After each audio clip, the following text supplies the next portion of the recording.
ex-presidente do IPEA, o Instituto de Pesquisas Anísio Teixeira, economista, professor e presidente da Fundação Perseu Abramo do Partido dos Trabalhadores. A Fundação Lauro Campos recebe para debater a conjuntura econômica no Brasil Márcio Postman. Obrigado, Márcio, pela sua presença conosco. Eu que agradeço.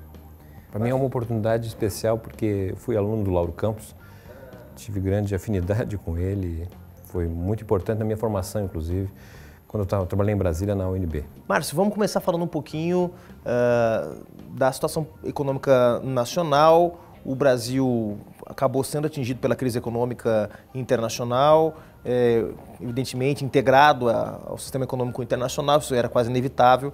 Medidas foram tomadas para tentar diminuir os impactos da crise econômica, tais medidas anticíclicas que foram faladas aí pela imprensa e nos meios acadêmicos, meios políticos. E lá pelas tantas, o governo brasileiro, no finalzinho do governo Dilma, e isso se radicalizou com o governo Temer, acabou aderindo a medidas chamadas de austeridade fiscal. Qual o balanço dessa opção política pela austeridade ao longo desses últimos anos você pode fazer? Qual o impacto disso na vida do país e na economia do país, Márcio? E eu entendo que a experiência brasileira dos anos 2000, com a liderança do PT, entre outros partidos, foi uma tentativa de construção de uma experiência de capitalismo de Estado, guardada de proporção comparável ao que está em curso na Rússia, guardada de proporção com a China, com a Índia, com a Turquia, com a África do Sul e com experiências próprias aqui também da América Latina, Equador, Argentina, etc. Bom, o que eu quero chamar a atenção em última análise é que essa experiência e tentativas de construir capitalismo de Estado num movimento de globalização maior floresceram em alguns países que conseguiram realizar três características básicas que eu diria assim que o Brasil não conseguiu fazer. Quais são os elementos fundamentais que dão, a meu modo de ver, ainda capacidade de resistir na Venezuela, na Turquia, na Índia, na Rússia, na China? São as tentativas de exercício de um certo capitalismo de Estado que conta com uma forte politização da classe trabalhadora, da base da pirâmide social, que contou com uma reorganização do sistema judiciário, né? E contou também com uma redefinição das Forças Armadas. E eu acredito que essa experiência, iniciada em 2003, ela terminou não apontando para isso. Nós não conseguimos, na verdade, democratizar o sistema judiciário brasileiro, né, que veio praticamente incólume do regime militar. Apesar dos avanços do ponto de vista da base da pirâmide social, não conseguimos fazer um movimento de politização importante. Trabalhadores beneficiados pelos programas sociais identificaram que as razões do sucesso são de ordem pessoal, familiar ou mesmo vinculado à igreja, não a uma política propriamente dita, não é? E também eu diria assim, quando nós estávamos começando uma redefinição do papel das Forças Armadas com o sistema de defesa. Então, o Brasil caiu nessa circunstância de não ter construído uma alternativa mais forte do ponto de vista de conviver nesse estágio do capitalismo internacional fortemente destrutivo das fronteiras. E a austeridade, certamente, terminou sendo uma decorrência desse enfraquecimento em bases nacionais. É possível pensar, Márcio, um processo de ampliação da participação da indústria na produção de riqueza nacional, ou esse processo, ou o Brasil já perdeu o timing, digamos assim, e na divisão internacional do trabalho não será possível, no curto e médio prazo, pensar um processo em que a indústria volte a ter um peso determinante na produção de riqueza no país? A meu modo de ver, para o Brasil poder seguir a rota do desenvolvimento, é fundamental que a indústria esteja presente. Eu não vejo alternativa. Aliás, não há, do ponto de vista histórico, país que tenha se desenvolvido sem a presença da indústria, dependendo apenas da agricultura, dos serviços ou do sistema financeiro. O sistema financeiro é um meio e não um fim, como está sendo no Brasil. Então, parto do pressuposto que o Brasil tem condições, de fato, de recuperar a sua indústria, não um modelo antigo de uma indústria complexa e diversificada, mas certamente determinados segmentos que nos reposicionaria em termos da cadeia produtiva mundial, né? Por exemplo, o tema do petróleo, da cadeia produtiva do petróleo e gás, né? que é algo que o Brasil tem a produzir do ponto de vista não apenas do recurso natural, mas de todo o encadeamento industrial, né, da indústria naval, por exemplo, a toda a indústria de bens de capital, então integrada ao setor de bens de capital, de petróleo e gás é uma grande oportunidade. O Brasil estava nesse sentido, mas foi interrompido, mas não vejo por que não poderíamos retomar isso. No primeiro para o segundo governo da presidente Dilma, houve uma série de medidas, uma delas, um grande pacote de desonerações, que chegou aí, se não me engano, na casa dos 50 bilhões de reais, algo em torno desse valor, buscando estimular o investimento produtivo. Bom, a verdade é que a maior parte dos setores econômicos beneficiados por essas isenções usaram esses recursos para recompor sua margem de lucro e não se retomou um processo de investimento produtivo e a crise foi se aprofundando. A pergunta evidentemente é preciso que o Estado intervenha e busque formas de estimular a atividade produtiva. Mas o quanto que nós podemos esperar que os setores econômicos que estão aqui, que ajudaram a financiar o golpe, que estão por trás da Fiesp, da Firjan, da CNI, sejam parceiros, entre aspas, de um projeto de desenvolvimento? Ou seja, o quanto nós podemos esperar que setores do mercado possam compor uma agenda de retomada do crescimento, industrialização, investimento produtivo, se quando houve essa oportunidade eles nada fizeram para colaborar, digamos, com esse projeto? Pergunta é bastante interessante e abre também a oportunidade de respostas de diferentes sentidos. Eu começaria dizendo que essa questão da desoneração é um tema importante porque, de alguma forma, isso correspondeu ao problema fiscal que nós apresentamos em 2014, né, da desoneração generalizada, que não foi originalmente uma proposição do Executivo. O que se viu é que, na verdade, o Executivo mandou uma proposta de desoneração para determinados segmentos, eram poucos segmentos, e no Legislativo aquilo ali virou um negócio do ponto de vista de ampliar as desonerações para setores que em tese não teriam compromisso nenhum, né? Então, isso de certa maneira é uma demonstração da perda da base política do Executivo, porque tinha um determinado objetivo a desoneração e na verdade a gente viu algo de forma tão ampla que perdeu completamente o sentido. Lá na Unicamp a gente tem uma visão que se percebe que esse não é uma política adequada na medida em que redução de custos não necessariamente leva a uma produção com custos menores e com aumento do investimento, porque muitas vezes o empresário, sobretudo em países com uma estrutura de mercado oligopolizado, né, as empresas tendem a incorporar na margem de lucro, né? Então, talvez tenha sido uma política que não produziu os resultados esperados, mas já se sabia do ponto de vista da teoria, pelo menos há interpretações nesse sentido, que não poderia dar certo, né? Então, essa questão da desoneração ela precisa ser repensada num outro patamar, não me parece o mais adequado. Nesse contexto onde a crise ainda mostra uma certa resistência, é possível pensar formas de financiamento do Estado através do refinanciamento de dívidas privadas, acreditando que essas dívidas renegociadas serão pagas ou serão usadas para recompor margem de lucro? Quer dizer, em outras palavras, dá para confiar que o refinanciamento das dívidas pode, digamos, colaborar com o processo de refinanciamento do Estado? Não, eu até posso entender que o Refis, essa modalidade de viabilizar que os mal pagadores, né, os que não pagaram, que têm a dívida em atraso com o Estado, a partir de desconto, etc., viabilize o pagamento, o recebimento de algo que talvez não seria recebido em determinado momento. Quase anistia, diga-se de passagem, em alguns casos chegando a 90%, 95% de perdão das dívidas. Não, eu até posso entender que no desespero que estão os governadores, prefeitos, seja uma medida emergencial, não é?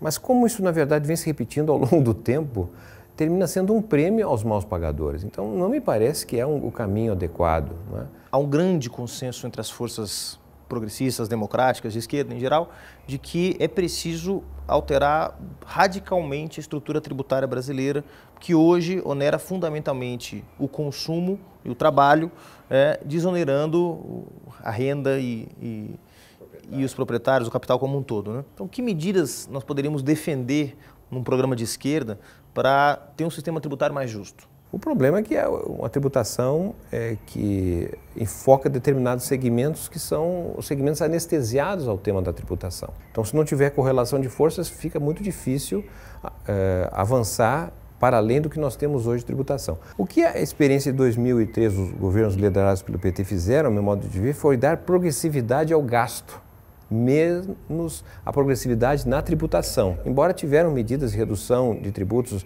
na cesta de alimentos, cesta básica, mas obviamente distante de alguma coisa mais necessária do país. O IOF, que teve um um ajuste no imposto sobre operações financeiras também. Mas foi uma coisa muito pontual, não é? Na verdade, não avançou de forma estrutural, até porque talvez não tivesse força política para isso. Mas do ponto de vista do gasto, o gasto melhorou em relação à sua orientação. É claro que, eu diria assim, do ponto de vista progressista, uma tributação progressiva significaria, na verdade, enfrentar toda a parte de subsídios que são feitos no Brasil, que não são pequenas, né? Por exemplo, a maneira de entender, inclusive, Bolsa Família é para filho de pobre, não é?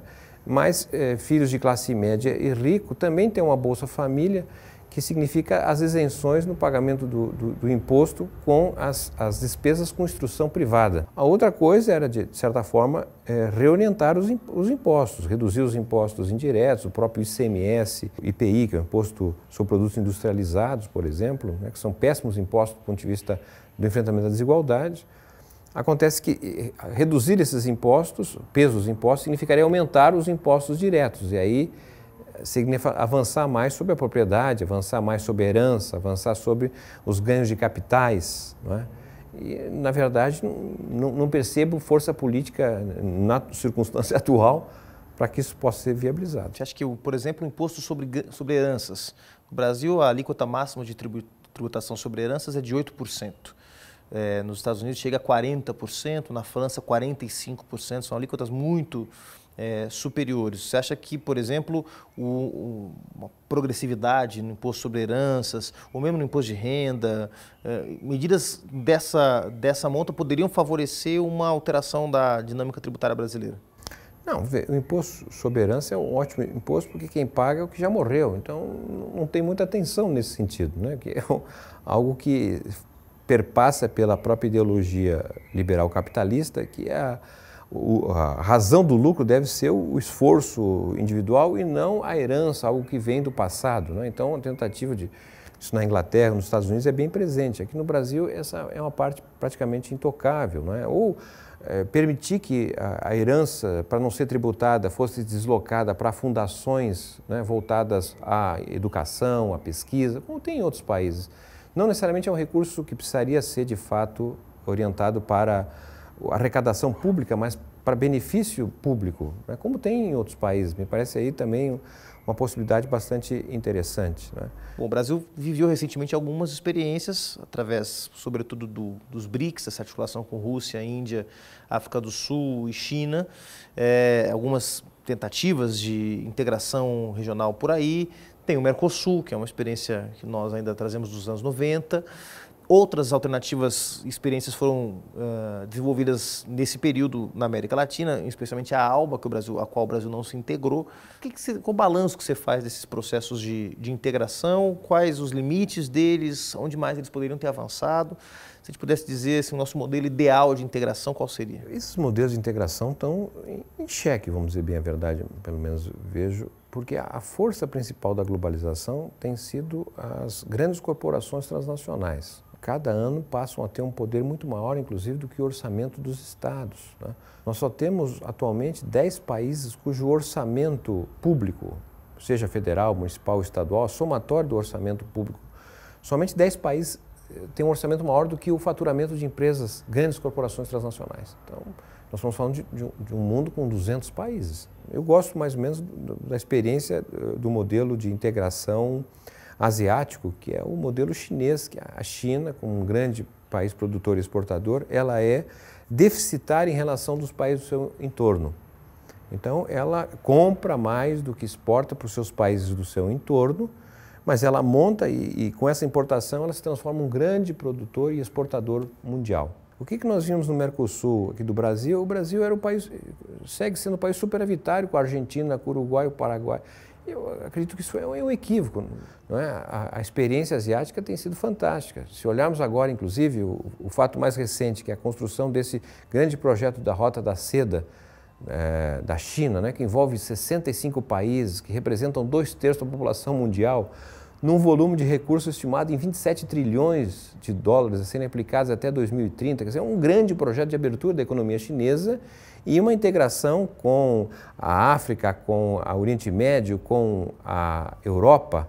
Quer dizer, é uma perspectiva muito mais interessante do que dos modelos anteriores que nós estamos submetidos. A sua avaliação sobre a situação atual da dívida. Há um debate também na esquerda, certamente ele vai aparecer com força nas eleições presidenciais de 2018, que é em torno de se a dívida pública ela pode ser um instrumento, digamos, positivo de gestão macroeconômica ou se ele é um fardo que a gente carrega, que o Brasil carrega, mesmo com toda a alteração no perfil que a dívida brasileira teve, de dívida externa para dívida nacional, com títulos em reais, etc. e tal. Queria saber a tua opinião sobre isso e queria, por fim, perguntar, você é um dirigente do Partido dos Trabalhadores, preside a Fundação Perseu Abramo, se a gente pode esperar que parte, pelo menos, das premissas que você compartilhou conosco aqui, de um projeto nacional de desenvolvimento, de propostas que enfrentem essa dinâmica perversa que nós temos visto no enfrentamento à crise, onde a austeridade é o elemento, digamos que dá a tônica e as diretrizes do projeto econômico, se a gente pode esperar que o PT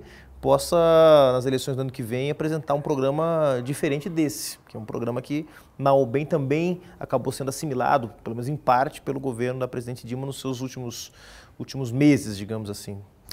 Eu acredito que essa experiência mais longeva da esquerda no Brasil, de ser governo num período democrático, ela também não apenas foi importante do ponto de vista do exercício da política, mas, ao mesmo tempo, também uma grande reflexão sobre os erros cometidos. Não é? Há um processo de aprendizagem, eu não tenho dúvida em relação a isso, e talvez uma aprendizagem é identificar que há um sistema de dívidas no capitalismo brasileiro que praticamente obstaculiza a possibilidade de um crescimento sustentado de médio e longo prazo. Né? Esse sistema de dívida é, na verdade, uma forma de compensação ao baixo dinamismo da economia nacional. Se a gente pegar um período mais longevo, de 1981 a 2016, o Brasil cresceu apenas 2,1% ao ano, e se a gente considerar a população, o crescimento per capita foi de 0,6%, é um crescimento ridículo. É claro que em 2013 e 2014 nós até crescemos bem mais do que isso, né? Mas um período longo demonstra que nós estamos com problemas estruturais. Né? E a razão desse problema estrutural, ao meu modo de ver, tem sido o sistema de dívidas públicas, não é? Que é o grande mecanismo de compensação da baixa taxa de lucro do setor produtivo que não consegue se expandir. Né? Então, essa é uma questão central, ao meu modo de ver, do ponto de vista de reorganizar o país para poder relançá-lo numa perspectiva de médio e longo prazo. Entendo que estamos numa transição na sociedade, uma sociedade industrial para uma sociedade de serviços, né? Essa é uma realidade, mas não podemos abandonar o papel que a indústria tem. Né? E do ponto de vista de 2018, né, nós estamos num esforço interno muito grande, não é, de nos reavaliarmos do ponto de vista da experiência que o Partido dos Trabalhadores teve. Né? Sabemos que erros foram cometidos, erros táticos, talvez não estratégicos, e a nossa perspectiva é de reconectar com a sociedade, porque entendemos que o debate que o Brasil hoje possui é um debate ainda que envolve uma parcela muito pequena da sociedade. O grosso da sociedade brasileira não está conseguindo entender muito bem o que está acontecendo no Brasil, e para isso a gente vai fazer iniciamos uma jornada de escuta e de diálogo com o conjunto da sociedade brasileira, e a perspectiva é que a gente possa, de fato, constituir um eixo programático a partir dessa perspectiva de entender o Brasil, os seus diferentes recortes regionais, que país está emergindo dessa recessão, para poder, de certa forma, construir uma grande convergência. Entendo que há um dispositivo generalizado da sociedade de insatisfação e descrédito, não é? E essa insatisfação e descrédito pode ser canalizada, como fora em outros momentos que o Brasil viveu, momentos graves, como a década de 30, a década de 1880, pode, na verdade, convergir num movimento de mudanças profundas do Brasil, do ponto de vista progressista, e eu acredito nisso. A Fundação Lauro Campos recebeu o professor, economista, presidente da Fundação Perseu Abramo, um tremendo interlocutor. Que bom que tem companheiros e companheiras como você no Partido dos Trabalhadores, em outros partidos da esquerda brasileira, que permitem que a Fundação Lauro Campos e o pessoal também possam trocar ideias sobre o futuro do Brasil, os nossos desafios. Te agradeço muito a presença aqui, Márcio. Obrigado. Eu que agradeço. Valeu.